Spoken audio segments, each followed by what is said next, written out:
everybody. Smash the like button.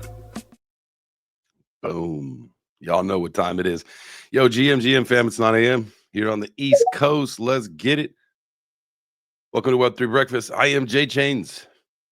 I see we got some friends filling in down in the space, guys. Thank you so much for being here. Make sure you go to the bottom right.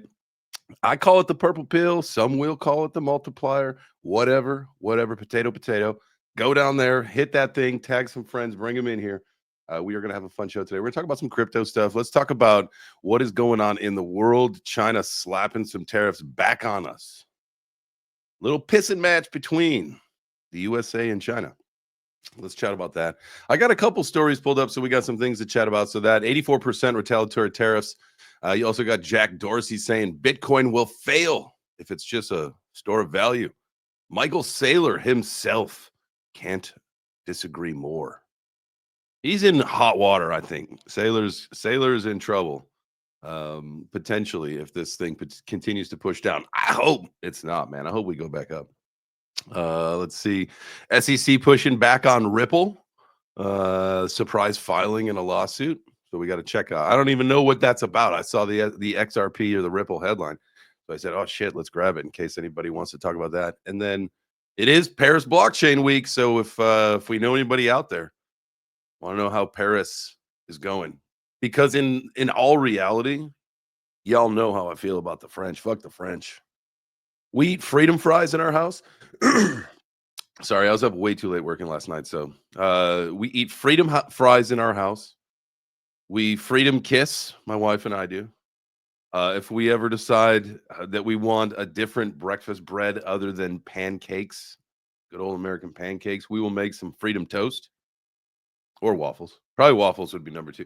Actually, so we can let's do this. You guys come on up here. If you want to participate in the conversation, come on up to the stage. I do kind of want to talk about breakfast breads to kick off the show. We need to rank our favorites. Obviously, there's 3 majors. We got the 3 majors, and then if you've got a pick from left field that you want to use, we could do that. But all right, so my order 1, 2, 3. No, I'm gonna give you 3, 2, 1. French toast, freedom toast, however you describe it. That is number 3. Number 2 is probably going to be pancakes. And I think I'm going to go with my number 1 as a waffle, because if you do it right and you get a little crisp on it, man, ain't nothing better than that. Little. I was at the Waffle House one time, and if you've never been to a Waffle House, you got to check it out at some point. Great breakfast. Absolutely great American diner. It is usually the dregs of society who are working there, but it's okay because they make some damn good food. The hash browns are incredible, but the waffle. So I am in the middle of absolutely Nowheresville South, and stop into a Waffle House for breakfast. And I'm sitting up at the bar. There's tables, like 4 top tables, or there's like the bar, like it's a traditional diner bar, right? So I'm sitting around the diner bar, and I got a guy next to me, this old hillbilly country dude. We were talking before for a brief second before the waitress lady came over. Really nice guy. But he ordered when it came to order, he ordered the picture perfect waffle. And I thought that was something else, right? Like the picture perfect. What is the picture perfect waffle? What does that even mean? And so I asked him, I said, dude, what is the picture perfect waffle? And he had to get the menu back. So we had to flag the waitress down to get the menu back. And all he did was point at it on the menu. He said, that waffle right there is picture perfect. He said, I want one of those.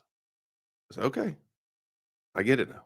So anytime I go to Waffle House, anytime you guys go to Waffle House moving forward, make sure you order that picture perfect waffle. And if they don't understand, just point to the menu and be like, I want it to look like that. Perfectly crisp. All right, GMGM. How's the crypto market looking today? I appreciate you guys being here. Let's see. Market's down 5% today. Oh my gosh. I didn't notice that. I hadn't had a chance to look at coin market cap yet.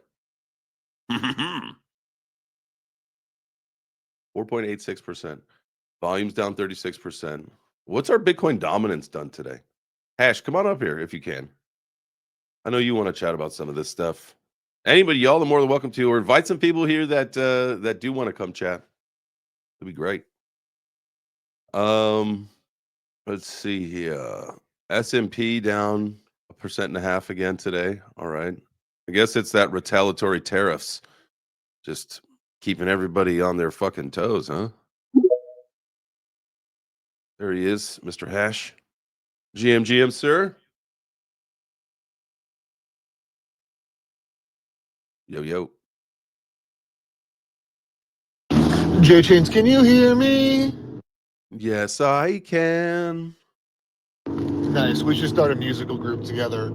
I'm just finishing the drop off, so I'll be home in a minute. But Bitcoin dominance, huh? You know what I mean?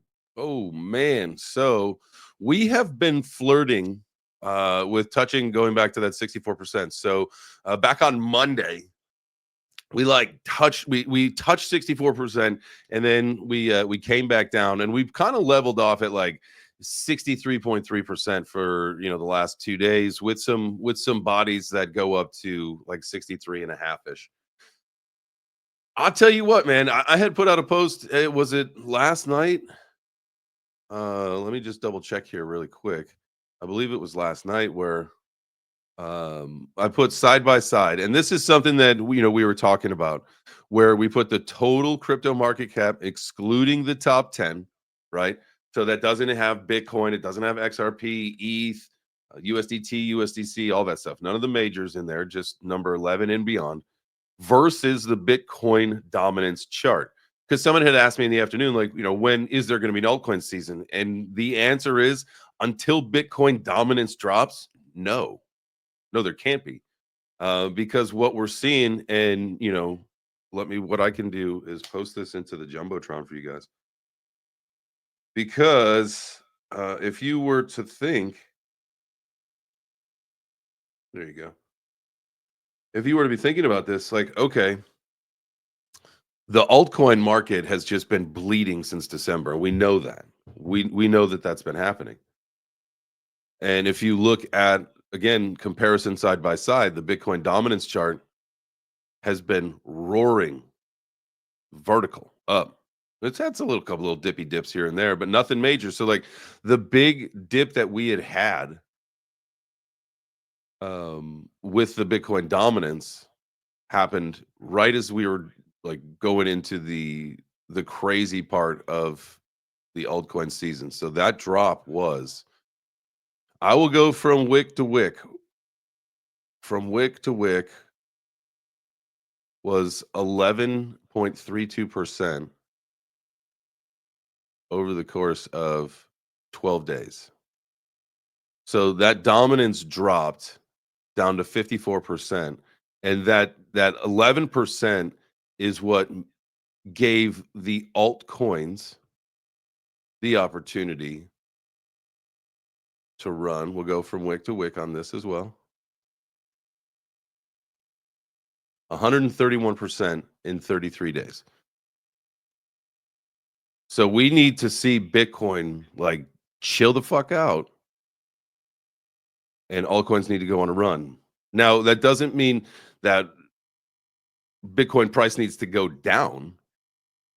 That's not it, because like Bitcoin, because we've seen that in the past. The Bitcoin price can continue to go up, altcoins can run up, but dominance can go down. That's the altcoin season. That's what we need. So that's what you guys need to start, doing your rain dances to the crypto gods for. Boom chakalaka laka. So there you go. Guys, feel free to Tash, you don't have to raise your hand. You're good. You're the only one here. I guess so, huh? Come up on stage, everybody. Let's talk. I think the opposite is going to happen. I think JChains. I think Bitcoin dominance is going to go up first. Where do you think we're going to cap I think out? Because so hard to say with the macro situation, right? Oh, what percentage? Yeah. What's the high? Like 68? Well, I mean, the high is 100%. But Right. I think you have to, at some point, it's where do you draw that line in the sand of when did the market really deserve to like have this dominance metric, right? Right. Well, I think we were on the way, as you were saying, right? I think we had, depending on how you look at it, had the altcoin season already, either a mini one or the one until the next one. But like it happened, right? Like coins ran, whether it was XRP or fucking Arondo or Render or like any of these coins. We had a run, and then we, as you said, we like came back very quickly, and Bitcoin price didn't go down nearly at the speed with the altcoins. Right. Then we had this liquidity crunch, like this macro global liquidity crunch that's happening now. And in my mind, when the returns are not going to come in for Bitcoin, tends to be when people move into altcoins, right? It's a risk on. So Bitcoin is already had its run, and now people are like, okay, where else can I make money? And so they rotate to altcoins historically. And so I think we need another run on Bitcoin before we have another run on altcoins, especially after this crash. Like if we were still sitting at 96, 97,000 Bitcoin, maybe not, but we're sitting at 76,000 Bitcoin. Right. And so I think we're sitting there because of some manipulation, but like to kind of go along with that, like when do we actually feel like that's going to be the case? If you look, around the world, countries aren't fighting for Ethereum. They aren't looking to stockpile Cardano. You know what I mean? Like Bitcoin is the one. Bitcoin is what they're all looking to hold. And I feel like, I could be wrong, but like XRP is positioning itself to like handle the transactions. What else? And like, you know what I mean? Like, look, we know that they started working with BRICS. We know that they want to work with the IMF. They've like, no matter where you are in the world, no matter how you position yourself, like they've positioned themselves to settle transactions anywhere for anything with anybody, right? And we knew that at the end of last year. Bitcoin, and I feel like at some point we are at this run, we are going to see XRP flip ETH. Like it's going to happen. I don't know what is the market cap difference. ETH is 176 billion. XRP is 104 billion. It's going to happen. It's going to happen soon. Probably by the beginning of quarter 4. What do you think? I mean, unless ETH has like some miracle moment and something happens. I mean, I feel like utility on the and usage on the network has just taken a nosedive.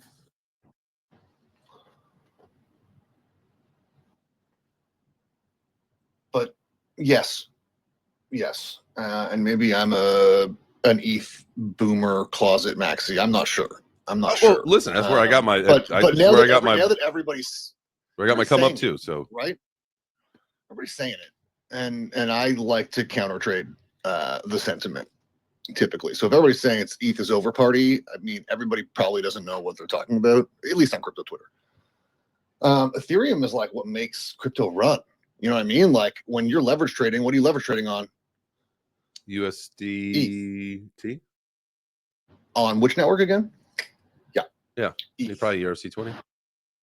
Yeah, almost all of the stables are running that way. And yes, XRP might be able to eat into that, but then you look at developing, where are the layer 2s coming out? They're not coming out on XRP. They're still coming out on ETH. If you go back 4 years, I mean, we were having these conversations when 8chain came out. And they're like, oh, we shouldn't have gone on ETH. But they did go on ETH because ETH is where the builders are still. ETH is where the transactions happen still, at least institutional transactions. And it's the currency with which we trade every day. We're not settling in Bitcoin. We're not selling XRP. And until we do, I think Ethereum is probably going to remain number 2. Now, does that mean it's not going to go under 1,000? I don't know. It might. XRP might flip it. I don't think Ethereum's going anywhere unless something replaces it. Yeah, no, And I mean, like, it becomes the gas, right? It becomes the gas. That's like what we all care. What we all carry it for is gas. Yeah, gas, leverage trading, spot buying. I don't know about you, but I don't take my Solana and turn it into Ondo. I take USDT and turn it into Ondo. Well, you could. I think there's probably some good swaps now, but I get your point. Yeah, so that's my theory on ETH. I don't think it's going anywhere. Well, I mean, and you do make a good point there, Hash. And I think like with the stablecoin kind of being front and center, and that being the big push, the big news, where I think we're going to see the regulation and maybe some clarity first. Ultimately, you are right. Like that does help because ETH powers those networks, USDC and USDT. Now, what about Base taking that over though for the US? Faster, cheaper. Is that something that you could see happening? Oh, everything's so murky right now. Yeah, I could see it happening. I think the focus has really switched right now to this tariff situation until we have more clarity with what that looks like long term. So we'll obviously hear from Trump today, I think, right? Like he'll make some statement. I think so. Or the White House will make a statement. But like, what's that statement going to be? We're going to put more tariffs on China? We're like at 100. We just added 104% on what? On already like a 50-something%? No, but then okay, so they did their 54%. China retaliated with 34%. America retaliated with an additional 50%. China retaliated with an additional 50% this morning. Well, this morning for them. So now it's the U.S.'s turn to retaliate again if that's going to happen. Right. Or I'm negotiate. Trying to see if there's any Trump administration live updates. China retaliates as sweeping new U.S. tariffs go into effect. This was from 9 minutes ago, something like that. Nothing. I don't see anything saying anything about like, if we expect an update coming out of Washington. But I would assume, man, at some point, we'll hear something, man. Can you imagine going back for more? Like this is like, was it you who's talking about this as being like the pissing match, right? This is an interesting pissing match between us and China. Yeah. I mean, there's an outcome here where China becomes the next global superpower. I had read something on a tweet this morning that basically China fumbled already. Like they ran out of juice. Like there's nothing else they can do. Something like that. They also are fragile, just like the U.S. is fragile and doesn't know it. Sure. But it depends how it plays out. If they can put together a coalition and continue selling their goods to other places and they can replace the U.S. as the dominant trading partner in the world, that's not good for us, including Canada. No, it's not. And like, I don't know if you saw like what's a good example? Mr. Beast just came out and was like, well, we're going to move our chocolate bar factories out of the U.S. because it's cheaper for us to make them elsewhere. I had seen a post. I had seen something about it where he business said, "Yeah, that was the U.S." Yeah, but if the goal is to bring businesses back to the U.S., which I don't know if that is the actual goal, it's the rhetoric now. I just don't know that that's what we want. Well, that's kind of the opposite of what's going to happen. Because if you are an American-only company that only sells goods to Americans, fine, it makes sense to stay here. But if you're a global company, why would you ever do business here where goods are going to cost you 100% more than if you just moved across the border to Canada or Mexico or anywhere else? So I really think that this tariff situation needs to be a little bit more clear before I can say with any kind of definitive certainty, like, oh, hey, so when is this going to go up or down? I like that. Mike, GMGM, brother. Yo, GMGM. I do agree with Hash there. You're going to have to wait till we get clarity and more certainty in the market before the market starts to go up again. Investors are kind of like a squirrel. When they see people, they run.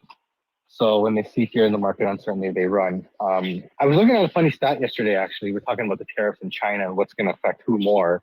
And I was fucking around with Grok. And China's exports to the US equates to about 2.8% according to 2023 of their GDP. Whereas exports from US to China, I believe equates to like 0.7% of US's GDP. So when it comes to tariffs, it's going to hurt China way more than it's going to hurt America. Again, we're going to have like lower productivity, like you're going to have a lower GDP, more stagnant when you have all these tariffs, but it's going to hurt the other countries more. The thing about China's an exporting country. Most manufacturing is done in China. So it's going to hurt them a hell of a lot more. And their economy is struggling right now. Like their bond yields are down. They need a weaker US dollar so they can start to stimulate. And they can't stimulate until they have a weaker dollar. And Trump knows this. So I think we're gonna have a deal. It's just gonna be a matter of when China can't look weak to the US and US can't look weak to China. So it's more of an optics thing, but they'll get a deal done. I just don't know when. It's it's just interesting that we're all everybody's caught in the crosshairs of that then, huh? Absolutely. One of the person I'm watching a lot lately is educating myself with is Ray Dalio, and he talks about it. You got to look at, it's called a beautiful deleveraging, and how countries that are over debted, how they deleverage, and what's happening in the US is a good thing. To deleverage and try to make America first, like make them, because the economy is snowballing out of control with the GDP. So they need to find ways to cut that debt down, and that's why you see them adopting Bitcoin. That's why you see them trying to get more revenue from tariffs. Interesting. So I just Google searched that. You go to bitcoin.com. Their news: Ray Dalio warns of a once-in-a-lifetime global meltdown masked by tariff distraction. That's interesting. The real collapse runs far deeper, he's saying. There's a really good YouTube video with Ray Dalio with great graphics, and it's called the Changing World Order. So if anybody hasn't watched that, I would recommend watching that. And it kind of talks about what Hash was talking about, how China could be the next global power, right? Because they're up and coming. All right, man. I got that thing locked and loaded onto a tab. I will watch that. I'm going to watch that later today. Thanks for the recommendation, my guy. Okay, so when no more fighting? I think April might be, like, they come to an agreement sometime in April, and then May. I'm really looking at June. And I'm probably just copycatting Raoul Powell, because I do believe that we have to stimulate at some point. Mm-hmm. And how far can you go? And I'm even starting to see articles pop up, whether the validity of them are true or not, is the emergency rate cut from the Fed before the May 7th meeting now. So if that's already circulating, maybe the percentage of a rate cut in May, or maybe they hold in May and then June's the cut, or QE or QT stops, like fully stops in May. And all then, right. Or they start QE, who knows, right? Like, these are the things we got to wait for. And unfortunately, everybody's in a fucking holding pattern until we see what the hell's going to go on. But I still believe by late this year, we're going to have new all-time highs. Altcoins are going to go up, and the good altcoins will have new all-time highs. I'm really excited about that. And I think, what you say makes a lot of sense, because we're thinking Q3 is when probably we're going to have a little bit more fun. So at the end of the day, I hope the pain isn't as painful until then. But really, what is April to May to June to July? What the fuck is 3 months? It's really not that much time, right?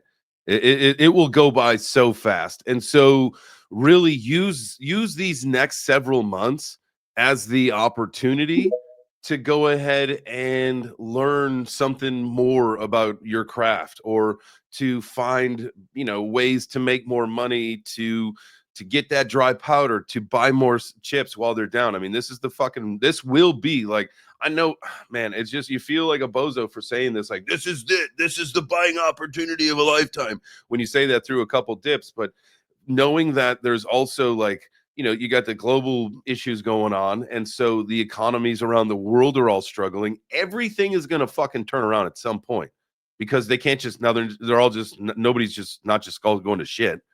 So the Reese, whatever Ray Dalio is talking about, that the changing the new world order, I want to listen to that, or watch that, or read it. It's also a book, it looks like, right? Definitely the video is where I'm going for sure. But the whole idea of, if there is that this big old reset, use your time wisely, motherfucker. Use it wisely. Try to make more money. Try to buy more crypto, because when this shit does turn around, when the ship turns around, I said the shit before, but now I'm gonna say the ship. When this ship turns around, I'm gonna think this thing's gonna be going full speed ahead. So don't fumble the bag, baby. Do not do that. Postmaster, my guy, what's up, brother? Hey, JChains. It's been a little bit, man. Loving the talk this morning. Love the controversy. I think we are exactly where we should be, actually, JChains. We overextended for sure with all that ETF news. Bitcoin was not even supposed to be at an all-time high until around now, according to the past cyclical cycles. So we're just back at that all-time high mark, that 69K, right where we're supposed to be crossing right now. It's a healthy point. Like I said, I think we got real overextended there with all the ETF news, and we're just snapping back to earth now that we realize government corruption is over, that Bitcoin may not go up as high as we thought it was going to go up. Because when we read the Bitcoin white paper, it is to combat quantitative easing. And when we cut back on quantitative easing, the price of Bitcoin will naturally not go higher and higher. So that's my thesis on the whole thing. I read the Bitcoin white paper once a year just to remind myself of what Bitcoin is and what I should expect from it. It mentions the whole altcoin market starting and taking over Bitcoin's market cap at some point. It didn't even think, I think the white paper didn't think it was going to get past its third or fourth cycle before another coin took over its dominance. So Satoshi was actually wrong when he wrote that in the white paper, that another token would take over dominance around this time. So we'll see what happens, man. We'll see. I know the one world currency is here. It's cryptocurrency, but what are we going to accept as people? Are we going to accept another corrupt system controlled by oligarchs and fucking government? Or are we going to choose the Anon systems, come up with some type of anonymous verification for wallets instead of identifying ourselves in this crazy fucking beast system? So it's a turning point here, JChains, for humanity. AI is getting involved now, trying to throw a fucking wrench in the whole system. We have quantitative financial system barking on Bitcoin's door, trying to crack Satoshi's wallet. So there's so much risk involved in investing and putting all your eggs in the cryptocurrency basket. And I know that was your advice this morning, double down. But guys, consider gold, silver, property, especially in safe places, away from subduction zones, earthquakes, storms. I know that the earth is destabilizing as well. The sun has a magnetic connection with the earth that changes every 12,000 years. We're going through that cycle as well as this big technical boom. So we could actually get sent back into the Stone Age any day with no warning system, just like a tornado fucking rips through Tornado Valley. The sun could, rip through Bitcoin. So make sure that you guys are getting knowledge in this time. That's the most important part, not just knowledge about cryptocurrency, but knowledge in general. You can get so many bags of knowledge compared to your grandparents, and therefore you can know how to survive anything. You can get all the right information before you jump in head over heels into an investment or make a decision in your life. So just make sure that you're constantly learning and paying attention to the things that are important in life and not getting tied up in absolute garbage. Anyway, back to you, JChains. Thanks a lot for the mic time, brother. Yeah, man, absolutely. I appreciate it. You know, I feel like after you saying that, I need to get back in touch with the Bitcoin white paper. I want to do that where I should have that like in a frame up on the wall in my office, so you can always just go take a look at it, man, and read it. I think there's actually a read along on YouTube. I'll send it to you, where you just put a set of headphones in and it fucking reads it to you. It just skips over the math portions. Maybe I'll record me reading it and I'll send it to you guys. Oh, that would be ballin'. So soothing. Let's do it. Bedtime Dress stories like with JChains. dress like Morgan Freeman and do like a fireside chat. Bitcoin, a peer-to-peer electronic cash system by Satoshi Nakamoto, Yeah. October 31st, Chapter 2008. Abstract. A purely peer-to-peer versions of electronic cash would allow online payments to be sent directly from one party to another without going through a financial institution. Guaranteed to put anybody's kid to Sold. sleep. Bro, I'm subscribing right now. There you go. Subscribe to my only Bitcoins. That's my ASMR Bitcoin I can't reading. believe how many people work in Web3 that have never read the Satoshi white paper. I would say it's probably close to like 70% of the people that I asked. And maybe it's probably closer to 90 or 100, because most people just lie through their fucking teeth and say they've read it too. Man, when early in my crypto days, when this was back, man, it was at the Bitcoin Ben meetup in Blanco, Texas, back in, when was that? 2019, I think. This was like a big meetup back then. There was a lot of us. Stash was there, a couple of us guys. We had a really good time. But I was up on stage doing something, and I had like fabricated this thing that I had. It was pretty funny that I translated the white paper from Mandarin to English. That I was the original translator from Mandarin to English, and people were like, "Holy shit, that's fucking wild." I eventually had to tell them that it was not true, but they believed me. They're like, "Dude, that's crazy." At one point, I knew a lot more of the white paper than I do now. I've forgotten more than I remembered. The Satoshi white paper is like the Bible to Christians. When you ask them, "Hey, have you read it?" and they're like, "Yeah, back in high school, yeah." Yeah. you get like if Christians had half the dedication that Muslims did, oh my God, we'd be walking on water. There'd be a cure for everything. It'd be crazy, but we don't for some reason. I don't get it. It's like Web3 and not reading that damn white paper. It's all right, so everybody. This is your understand. duty between now and next week. Everybody listening to this has to read the white paper, and there will be a quiz. And if you pass the quiz, there's a reward. And if you don't pass the quiz, there's a punishment. And I don't know what any of those are at this particular moment, but I'm not exactly sure that is a truthful statement either, but we could have some fun with it. Guys, thank you for being here. I appreciate you. Go ahead and hit the purple pill. Let's bring some more friends. Remember, there's no live stream. I'm not doing the live stream on the morning show anymore. So if you want to come up and hang out and be on stage and chat with us, please do.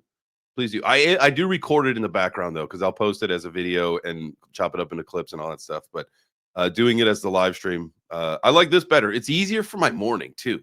Like one thing, like getting a video ready, like a live stream, like having to go through all the steps by 9 in the morning is extremely stupid. There's a lot of steps. The thumbnail, like designing a thumbnail and having that thing done by 9 a.m. is just, nah, that ain't happening. I don't want to do that. So plus it works out for me to have a video, because I will post this as a video. I will have the live stream and then the clips. And so I'm doing all the things, check all the boxes there on YouTube. So I know that like X is where it's at. But it is what it is. My mom watches YouTube, so I do it also that my mom can keep up with my life.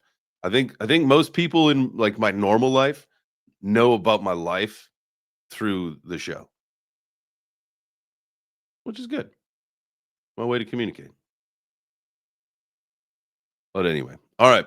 We talked about China. I give you. Ooh, go ahead. I'll throw you some flowers, bro, because I can barely get my teeth brushed by 9 a.m. So good work, man. You're funny. All right. Like, let's continue the talk over on Bitcoin. Jack Dorsey, he's saying that Bitcoin's going to fail if it's just a store of value. Do we think that this is really interesting that this is an article that came out this morning, right? Because something we were talking about yesterday was, and this was yesterday on the afternoon show, was kind of how mass adoption is going to work and how it seems like the store of value is in the investment is speculation is really what's kind of the first stage that we're setting. You know what I mean? Like, it's not really the transaction. We're not replacing currency with it. That's not what's happening right now. What we're doing is setting up that it's okay to have it as, an investment. And two, to the store of value thing that Dorsey's talking about here is just where we're at until we get to, again, the transactional thing. I might have said the same thing twice, but what do you guys think about this? What do you think about where we are in crypto? Still, I know we're planning for the utility phase. We're still in the speculation phase.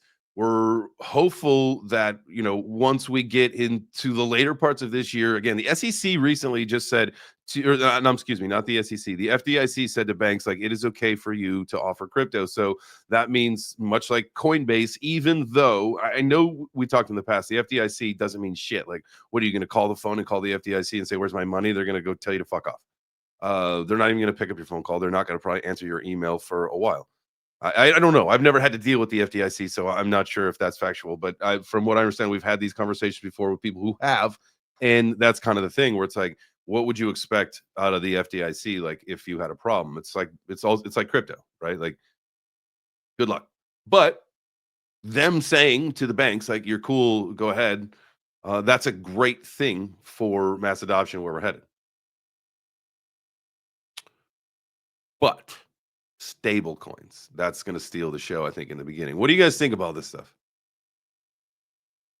Man, stablecoin studios on every chain are going to be super important. I'm already starting to see the big chains like Hedera ramping up their USDC holdings and getting listings on exchanges.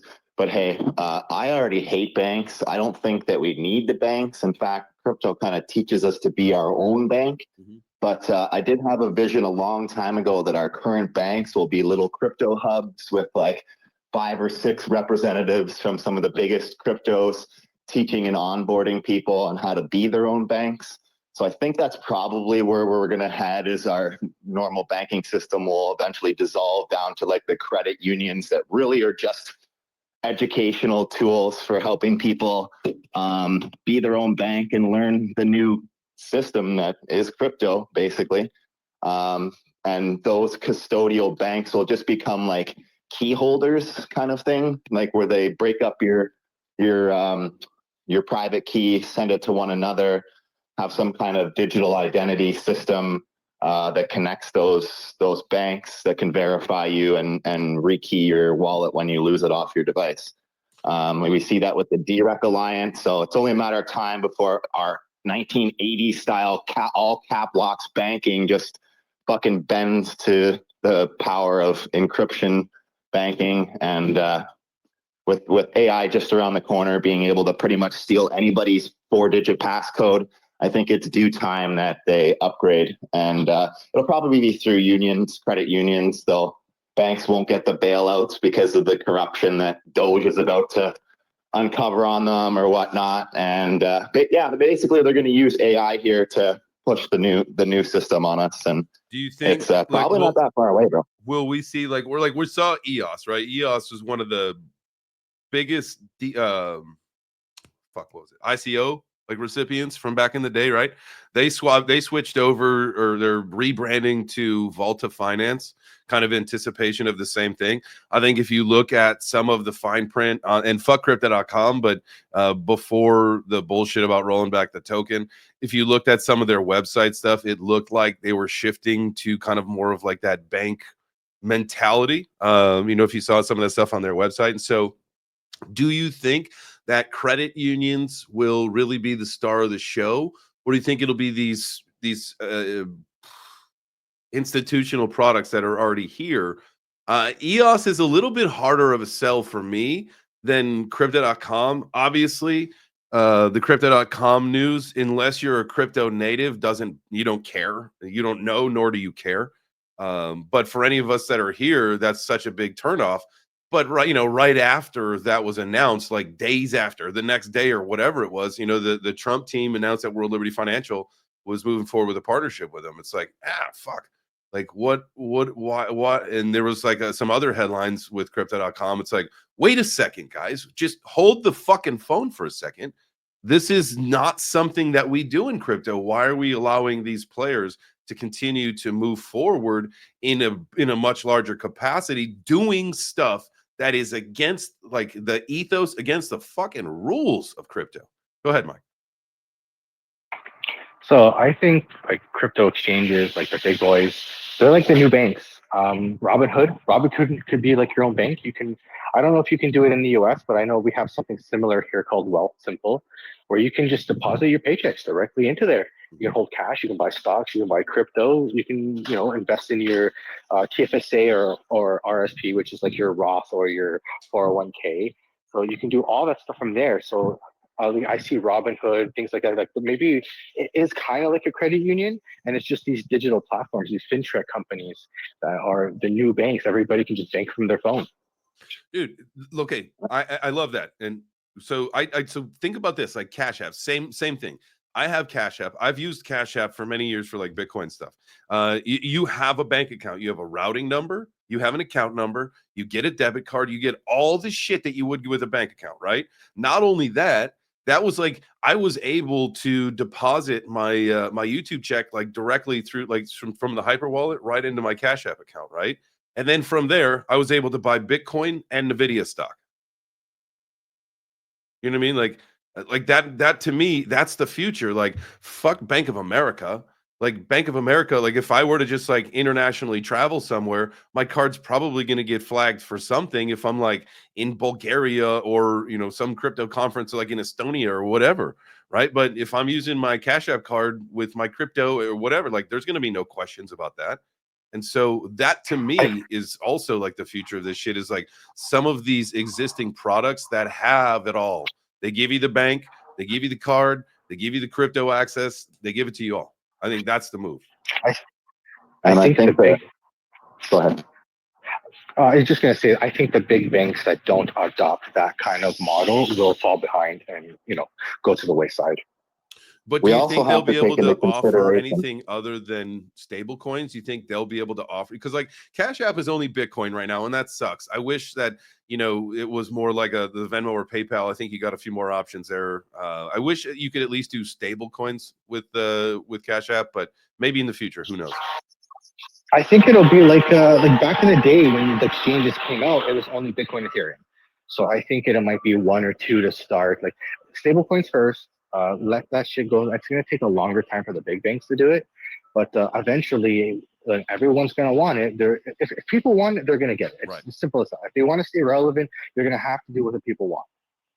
Yeah, I wonder who's going to be the first big bank to pilot that, and just to kind of gauge the interest and sentiment and see how it goes. And then from there, you'll see the domino effect. If it goes over well, it'll become the domino effect in the banking industry. Like who could be the next one to allow their customers to buy crypto or purchase crypto for, through their accounts or through their online banking platforms or whatever.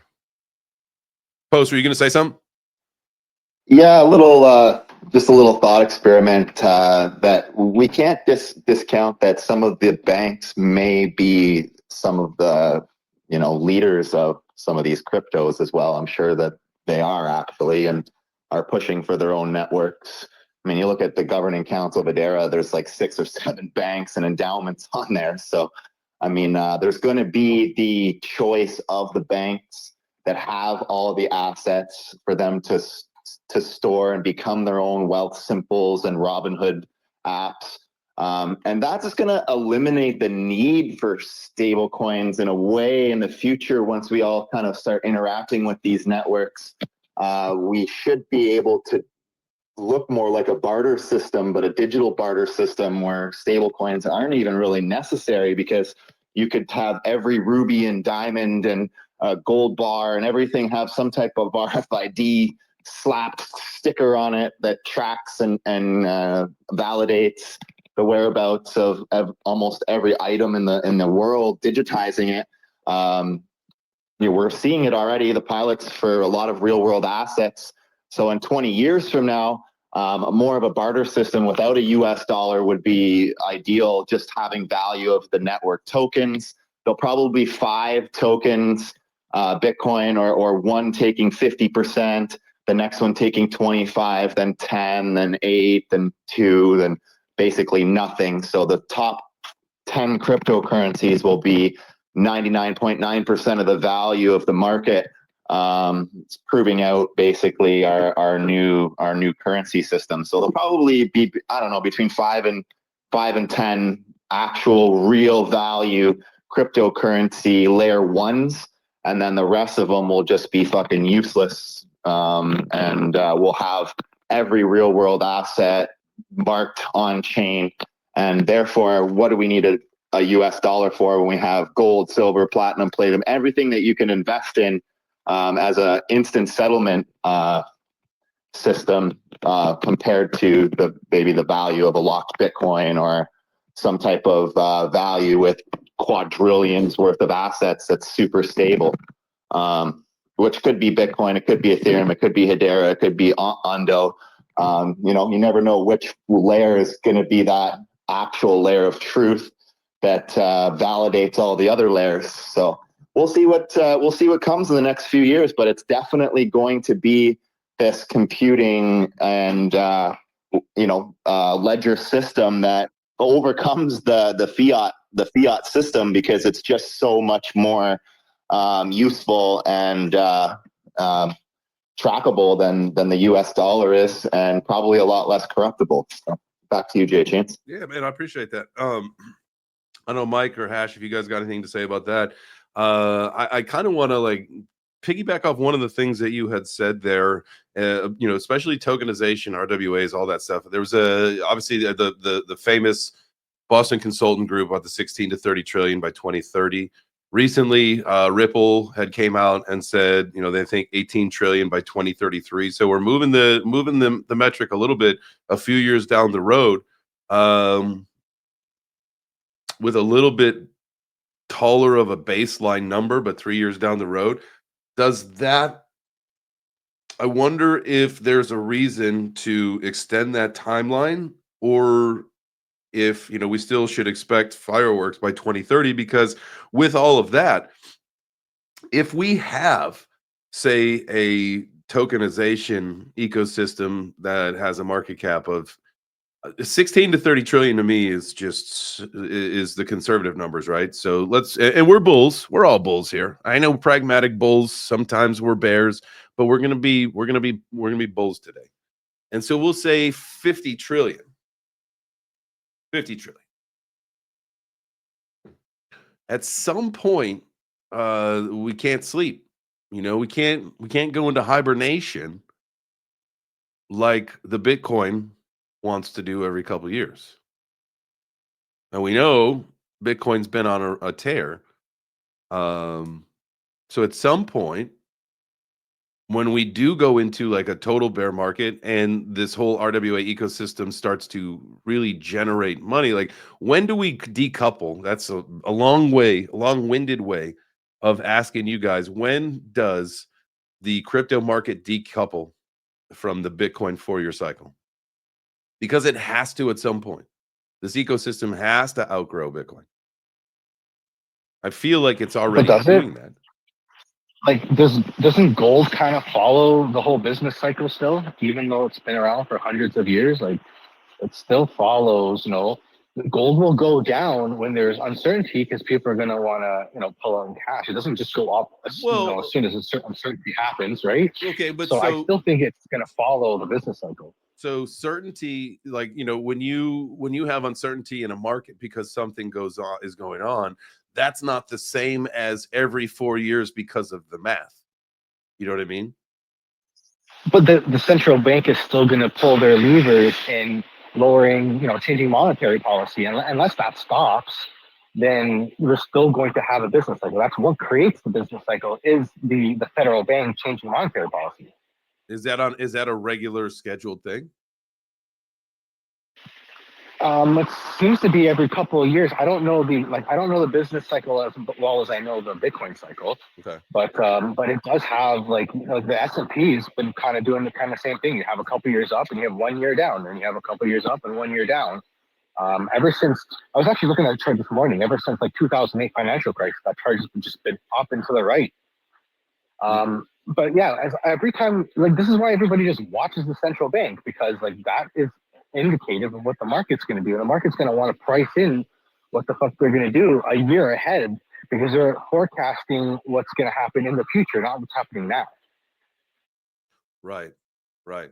Okay. So I did look up, in case anybody, I've actually never heard of the business cycle for whatever reason. But if anybody else who has not either, the business cycle, also known as an economic cycle, we've heard that, refers to the reoccurring periods of expansion, which is growth, and contraction, which is recession, in an economy's overall economic activity characterized by fluctuations in GDP, gross domestic product. So it totally makes sense. It's just a fancy way to say things that we've been saying differently here in crypto. So it's just the market. And Bitcoin. Markets are cyclical, baby. They go up, they go down. That's what happens.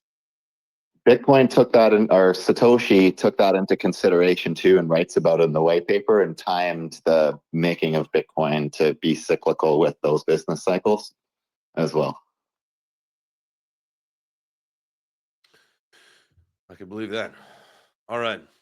I just changed the name of the space to Markets Are Cyclical. Stop worrying. So, guys, I appreciate you being here. Make sure you, tag some friends, hit the purple pill. If you want to, if you are interested in this conversation, if you've got something else to say, if you want to chime in, please feel free to raise your hand and come on up to the space. As a reminder, there is no live stream. This isn't out also as a video. This is just us. This is just us in this space. So feel free to raise your hand and come up and hang out with us. You are A-OK to do so. What did Trump call it? Don't be a panicking. Yeah, that's a nice way to say it. Don't be a panicking. 69K was that Fibonacci 618 sweet spot. So we might stick here for a couple of weeks and bounce around, but a great time for accumulation. We just got to hold the 69K. We start breaking below that, it's time to start worrying and set your stop losses. But yeah, we should hold the 618. It's a super strong psychological zone, and we should be on that fifth leg move up on the Elliott wave move pattern. If you've been following Elliott waves, it either moves in 3 or 5. We did 3. We're on the 4th pullback, and hopefully we keep the 618 here, and off we go. Man, it's funny. I was talking to my wife about this yesterday, and I was like, I was thinking, oh, maybe I put money in altcoins because altcoins will have a better, return if we have all-time highs. But I was thinking to myself, fuck, if you just buy Bitcoin right now at 77,000 and it makes a new all-time high, that's a 30% move. That's what you're hoping your S&P is going to do in a year. So that's something to shy away from either, for people that want to do something, because I never feel bad about buying Bitcoin, even if it goes down, because I know where we're going to be in the future. I trust it. I have full conviction in it. So, 30% is nothing to shy away from. Let me ask you guys a question. If you were to pull a kind of a trend line, going back to, let's say, 2020, and you were to pull that trend line to now, I don't want to make you guys poop or pee in your pants, but if we were to drop down to 28,000, And maybe my line's slightly off, right? And we're zoomed out, whatever, but we've dropped down to say 30,000. We'll say 30,000 for the sake of being off a little bit. You'd still, over the course of Bitcoin's life cycle, I'm only driven this back to 2020, right? You could probably go back farther. We could readjust it. It might even go lower. That's the problem, to have a true trend line. That's why I only went to 2020, because it was easier to do with the chart and how it was scrunched up. But you could drop down that far and still not break trend of a multi-year uptrend. I know that sucks. Nobody wants to hear that.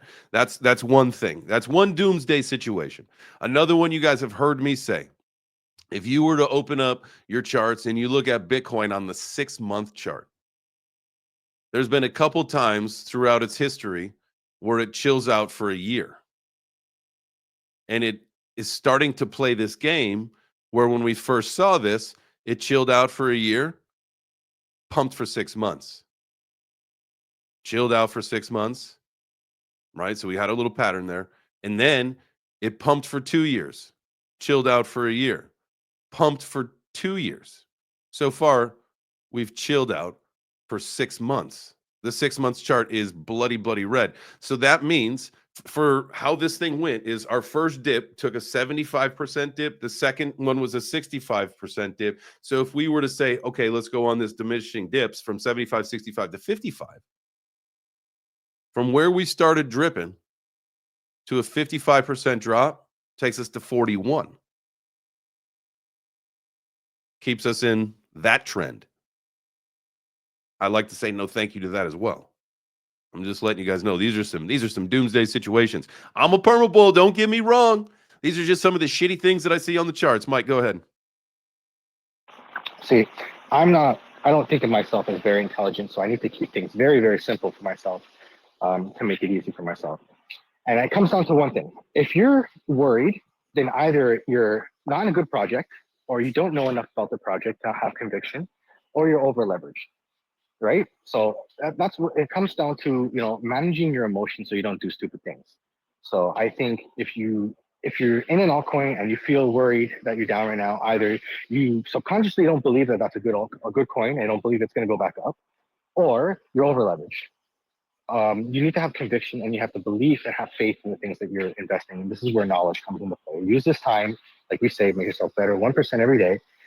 Take a masterclass, go to YouTube, watch videos. There's so much information out there to get yourself so you can understand why things go up and why the economy works the way it does.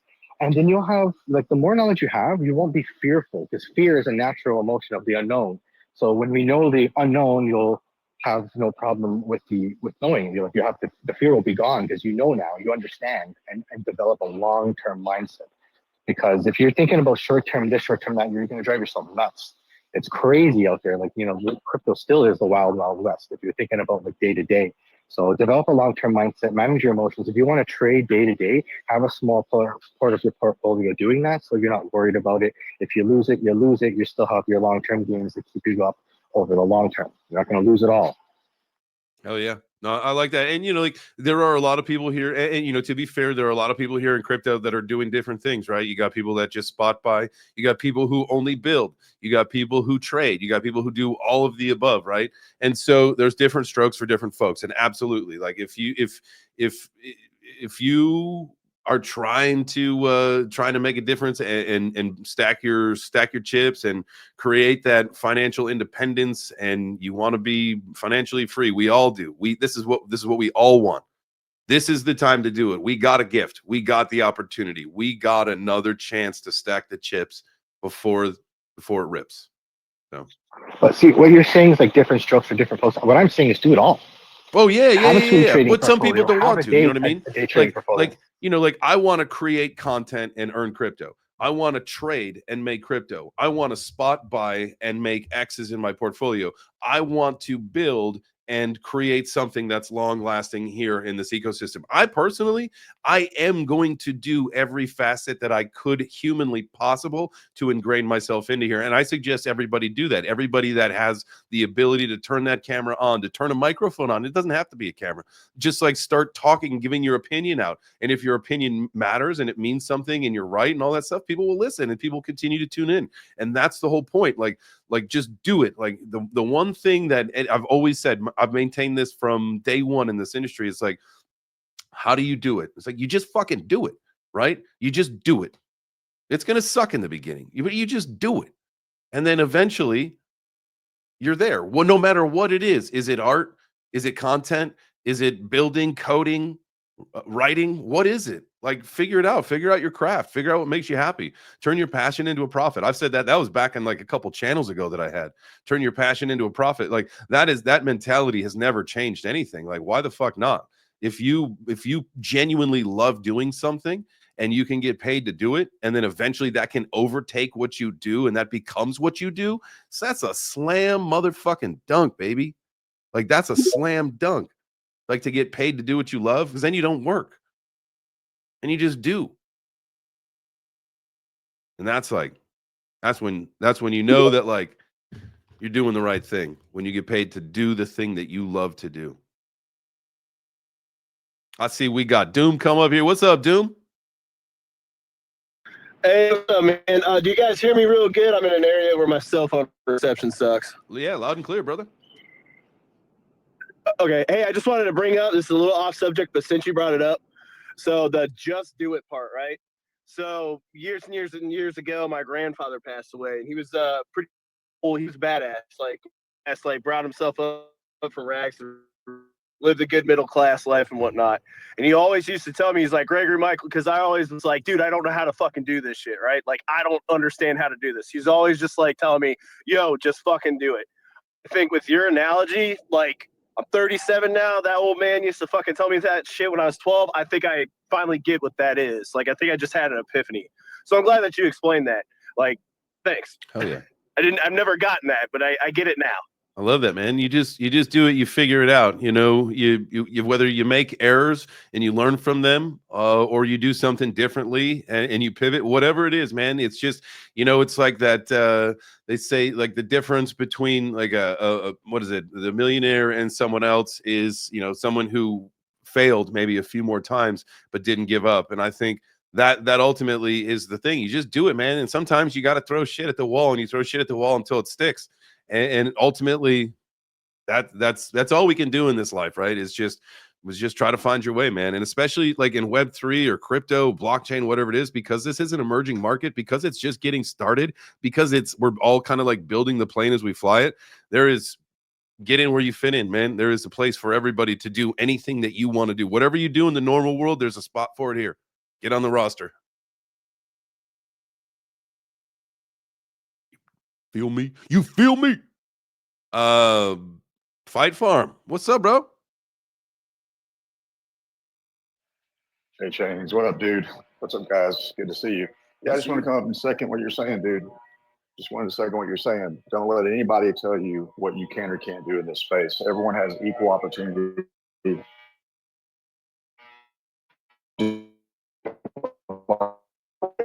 see what doesn't is what's really going to help propel you to that next level. So I've experienced that over the last few weeks, months, years. So if I can sit here and grind it out and do it, anybody can. But yeah, dude, you're speaking the truth. I hope people really realize that it's the greatest advice you can get. Oh yeah, man. Well, I appreciate that. Appreciate you being here. Appreciate you all being here. What else? What do we got? Where's crypto at right now? 78. I mean, maybe we're gonna recover. Maybe altcoins recover a little bit. Maybe we get some breathing room the rest of this week. I don't know. Before we shut it down here for the day, I got some stuff that I got to go run and do. Do you guys, anybody up here, have any final things that they want to talk about? Whether it's about tariffs, whether it's about Bitcoin. I know we were going to talk about Paris Blockchain Week, but no one said that. Hey, I'm here in Paris, so I don't care. Plus, we're freedom fighters here. I'm just going to challenge everybody to go out and learn one thing new that you didn't know before today. Learn something new today. Hey, and I just want to reiterate that Bitcoin white paper. If you're here today, you're here because of it. So please go out, take a read.